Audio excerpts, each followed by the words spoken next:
YCP హయాంలో దిగజారిన శాంతి భద్రతల అంశంపై ఎన్డీఏ ప్రభుత్వం గురువారం శ్వేతపత్రం విడుదల చేయనుంది.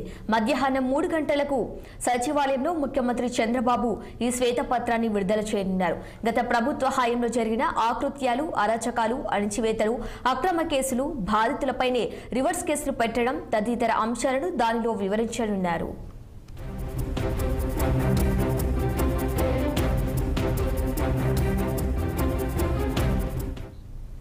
ఇక ఇదే అంశంపై మరింత సమాచారం మా ప్రతినిధి కృష్ణ అందిస్తారు. కృష్ణ, చెప్పండి, చంద్రబాబు నాయుడు ఇవాళ సచివాలయంలో శ్వేతపత్రాన్ని విడుదల చేయనున్నట్టుగా తెలుస్తోంది. దీనికి సంబంధించిన పూర్తి డీటెయిల్స్ ఏంటి? ముఖ్యమంత్రి చంద్రబాబు నాయుడు అధ్యక్షతన ఈ రోజు మధ్యాహ్నం 3 గంటలకు ఏదైతే 5వ శ్వేతపత్రం అయితే విడుదల చేయనున్నారు. శాంతి భద్రతలకు సంబంధించిన అంశం మీద అయితే ఈ రోజు 5వ శ్వేతపత్రం అయితే రిలీజ్ చేస్తున్నారు. ఏదైతే గత 5 సంవత్సరాలుగా అంటే గత వైఎస్ఆర్ కాంగ్రెస్ పార్టీ 5 సంవత్సరాలుగా ఏదైతే పాలన సాగించిందో ఈ పాలన మొత్తం కూడా శాంతి భద్రతలు ఏ విధంగా క్షీణించాయి, ఎలాంటి నిర్బంధపరమైన పాలన చేశారు, కార్యకర్తల పైన కానీ ఇటు తెలుగుదేశం పార్టీ పైన కానీ ఇటువంటి కేసులు పెట్టారు, అదే విధంగా సామాన్య పౌరుల పైన కూడా ఇటువంటి కేసులు పెట్టారనే విషయాన్ని కూడా పూర్తిగా అయితే Chandrababu Naidu power point presentation ద్వారా కదా ప్రజలకు వివరించే ప్రయత్నం అయితే చేయబోతున్నారు.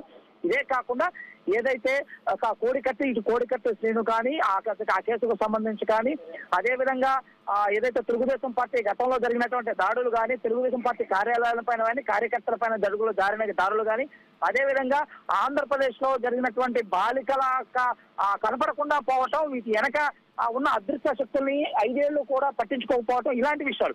అదే కాకుండా ఏదైతే మాజీ ముఖ్యమంత్రి రాజశేఖర రెడ్డి గారి సోదరుడు వివేకానంద రెడ్డి హత్య కేసుల్లో కూడా సరైన సహాయ సహకారాలు అందించకుండా కేసును తప్పుబావ పట్టించే విధంగా కూడా గత ప్రభుత్వం చేసిన చర్యలన్నిటిపైన కూడా ఈ రోజు అయితే ముఖ్యమంత్రి చంద్రబాబు నాయుడు మధ్యాహ్నం 3 గంటలకు సచివాలయం 1వ బ్లాక్ లో అయితే ఈ రోజు పవర్ పాయింట్ ప్రజెంటేషన్ ద్వారా రాష్ట్ర ప్రజలకు వివరించున్నారు. ఈ నేపథ్యంలో ఏదైతే వైఎస్ఆర్ కాంగ్రెస్ పార్టీ చేసినటువంటి దురాఘాతాలు వీటన్నిటికి సంబంధించి కూడా ప్రజల్లోకి వైఎస్ఆర్ కాంగ్రెస్ పార్టీని చులకన చేయాలి, ఆ పార్టీ తీసుకున్నటువంటి విధి విధానాల పైన ఆ ద్వారాగా రాష్ట్రంలో పెరిగినటువంటి నేర ప్రవృత్తి వీటన్నిటిపైన కూడా సంపూర్ణంగా అయితే ముఖ్యమంత్రి చంద్రబాబు నాయుడు అయితే సంపూర్ణంగా పవర్ పాయింట్ ప్రజెంటేషన్ ద్వారాగా ప్రజలకు వివరిస్తూ శ్వేతపత్రాన్ని రిలీజ్ చేయనున్నారు. Sirisha. Okay, right Krishna, thank you.